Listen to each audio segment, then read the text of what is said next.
UEFA Champions League pre quarter ആദ്യപാദത്തിൽ ആരാധകർ കണ്ടത് ഗോളുകളുടെ പെരുമഴയാണ്. അറ്റ്ലാന്റയെ തകർത്തെറിഞ്ഞ ബയൺ മ്യൂണിക്കും ടോട്ടനത്തെ തകർത്ത അത്ലറ്റിക്കോ മാഡ്രിഡും ക്വാർട്ടർ ഉറപ്പിച്ച നിലയിലാണ്. പ്രധാന സ്ട്രൈക്കർ ഹാരി കെയ്ൻ ഇല്ലാതെ ഇറങ്ങിയിട്ടും ബയൺ മ്യൂണിക് അറ്റ്ലാന്റയെ തകർത്തുവിട്ടു. 1-6 ഗോളുകൾക്കാണ് ജർമ്മൻ കരുത്തരുടെ വിജയം.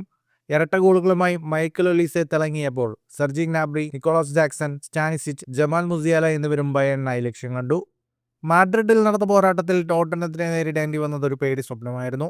ഫസ്റ്റ് ചോയ്സ് ഗോൾ കീപ്പർ വികാരിയോയെ ബെഞ്ചിലിരുത്തി ബാക്കപ്പ് കീപ്പർ കിൻസ്കിയെ ഇറക്കിയ കോച്ച് ഇഗോർ ട്യൂഡറുടെ തീരുമാനം പാളിപ്പോയി. കിൻസ്കിയുടെ പിഴവുകൾ മുതലെടുത്ത് 15 മിനിറ്റിനുള്ളിൽ അത്ലറ്റിക്കോ 3 ഗോളുകൾക്ക് മുന്നിലെത്തി. 17-ാം മിനിറ്റിൽ കോച്ചിന് ഗോൾ കീപ്പറെ പിൻവലിക്കേണ്ടിയും വന്നു. ഒടുവിൽ 2-5 ഗോളുകൾക്കാണ് അത്ലറ്റിക്കോ വിജയിച്ചത്. ഹൂലിയൻ അൽവാരസ് ഇരട്ട ഗോളുകൾ നേടിയപ്പോൾ അഞ്ചോയിൻ ഗ്രീസ്മാൻ, ലോറന്റ്, നോർബാൻഡ് എന്നിവർ അത്ലറ്റിക്കോയ്ക്കായി ഓരോ തവണ ലക്ഷ്യം കണ്ടു. ഇസ്താംബൂളിൽ നടന്ന മത്സരത്തിൽ ലിവർപൂളിനെ ഗലത്സറെ എതിരില്ലാത്ത ഒരു ഗോളിന് അട്ടിമറിച്ചു.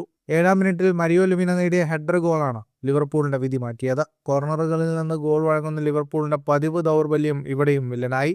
രണ്ടാം പകുതിയിൽ ലിവർപൂൾ ഗോൾ നേടിയെങ്കിലും വാർ ഇടപെടലിലൂടെ അത് റദ്ദാക്കി. പന്ത് ഇബ്രാഹിം കൊനാറ്റയുടെ കയ്യിൽ തട്ടിയെന്ന് വ്യക്തമാക്കിയാണ് ഗോൾ നിഷേധിച്ചത്. ഫുട്ബോൾ ലോകത്തെ കൂടുതൽ വാർത്തകൾക്കും വിശേഷങ്ങൾക്കുമായി സ്പോർട്സ് കഫേ സബ്സ്ക്രൈബ് ചെയ്യുക.